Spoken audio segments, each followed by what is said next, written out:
It's been exactly 1 year since I experienced my quadricep tendon tear, and boy does time fly. It feels like I had this injury just the other day. I swear 1 year just flew by. You know, it's amazing. One thing I realized is when you're getting older and older, years seem to be flying by at the blink of an eye. When you're a kid, it feels like life goes on forever. So I don't know why this happens, but it's quite scary and exciting at the same time.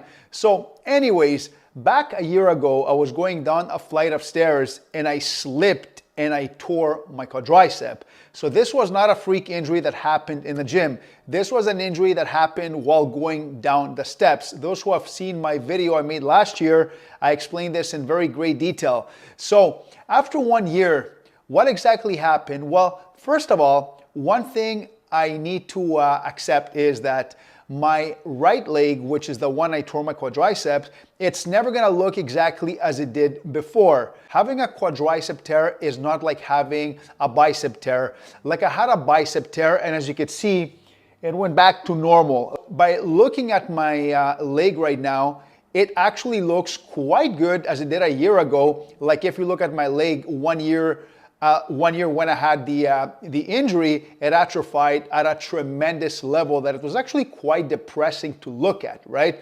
Like within 2 months, my entire leg went completely atrophied.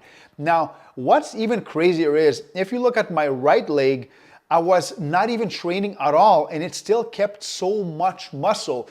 Just to show you that if you're very immobile, you are going to lose muscle no matter what. So, but even if you do basic walking and you're not training your legs, you're still able to retain so much muscle. Like look how much muscle I was able to retain by not even training my legs whatsoever. So having a surgery will definitely atrophy your muscle. I remember when I had my surgery, when I got a bicep tear, my arm shrunk so much, it was actually very scary to look at. But aside from that, everything else seems to be going quite well. My flexibility is very, very good right now. I can actually do jumping lunges. I can do a lot of jumps. I love doing jumping exercises. I love working on mobility. So one thing that does make a very big difference is your leg is always gonna have that stiffness. Like it's not gonna be like it did before. Now this is completely normal, but it doesn't impact mobility whatsoever, and your strength is not affected at all whatsoever as well. Now, after I started training again, this is where it gets interesting because my injured leg is actually stronger than my leg that's not injured. And you know what? When I had a bicep tear, my right bicep became a lot stronger than my left bicep. I think it's because when they repair it, I don't know what happens, but they repair it much stronger than it did before. But even though I can't feel a contraction at 100% like I do in my other leg, I still feel much stronger. Like when I do lunges, with one-legged lunges, my injured leg, I'm able to do more and I'm able to have a better balance. So it's very strange. I can't really explain it. Maybe somebody can explain it for me. Now, when I began training, I never really felt back to normal at 100% until I got to the 10th month mark. When I started training, I started doing a lot of body exercises, doing very lightweight. I could have gone heavier, but I didn't. I didn't want to risk it. Like, why would I go heavier? I'm not competing or nothing, right? But I still want to work on my mobility. So I was doing light activity, like weighted lunges, for example, body weight exercises. I was doing squats, but not free weight squats. I stopped doing free weight squats a long time ago, but I do a lot of squats on the pendulum squat, on the hack squat. I do leg pressing. I even do goblet squats, and it's a lot easier on the back. Now, aside from that, one thing that was a very big challenge is you always have that fear of what if it's going to happen again? What if I injure it again? Like before I was doing, let's say on the lunges, I would go up to 80 pounds, 90 pounds. And when I started doing 40 pounds again, then 50, I'm like, should I go higher? Should I go higher? And you always have that pain. I wouldn't say pain, it's more of a stiffness, but that's normal. I went for regular follow-ups and my physician said that I could go heavier.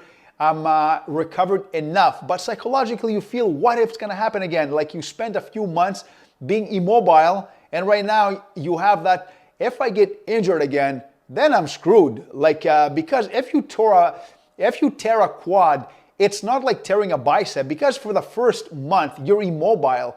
You're sitting on the couch and you can't do nothing. And for someone like me who likes being extremely active, this is not really an option, because let me tell you, during that month, I had depression, I had anxiety, and I had no appetite to eat anything. So I lost a lot of muscle, but it affected my whole psychological level as well. So it really affects you mentally. And you know what? This is when a lot of people get addicted to painkillers, because I didn't take any painkillers, but I could see how someone can become addicted. So I didn't want any of that once again. So psychologically, I always had that, what if it's going to happen? But then after a while, you kind of accept it and tell yourself, like, fear is not gonna stop you. Make sure you do it right. So what I would do is, I would go, let's say 1 week, 40 pounds. The following week, I would go 45s.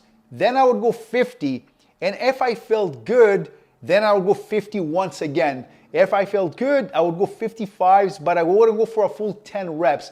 I would keep my reps between 8 and 10 in all movements. So that's how I did it. I went up gradually, and right now I'm up to doing 80 pounds for 12 reps. And I could go higher, but I don't see a reason to go higher.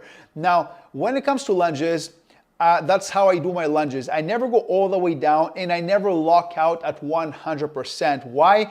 I don't feel it's necessary, and I feel doing it like that actually makes my joints feel so much better.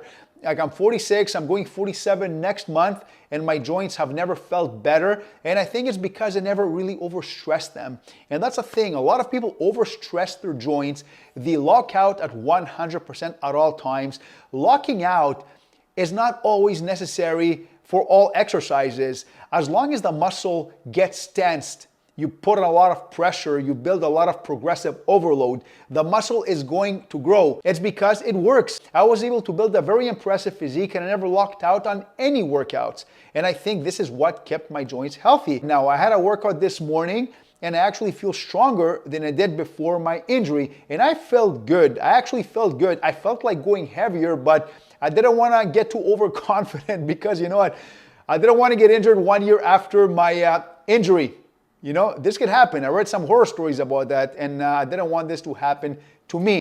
Even though your leg might not look as aesthetic as it was before, it doesn't matter at this point, right? As long as you feel good, your mobility is good, you're healthy, you're strong, your joints are feeling good, that's what matters.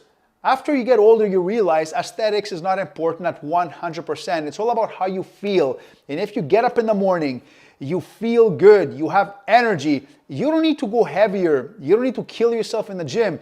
You do not need to burn out your nervous system, because burning out your nervous system has a very big impact, not only on recovery, but your mental health as well. You don't want to be burnt out. I like to get up, feel amazing each and every day, and I like to feel amazing after my workout. If you feel burnt out after your workout, you overtrained. You don't want that. You're supposed to feel good after your workout.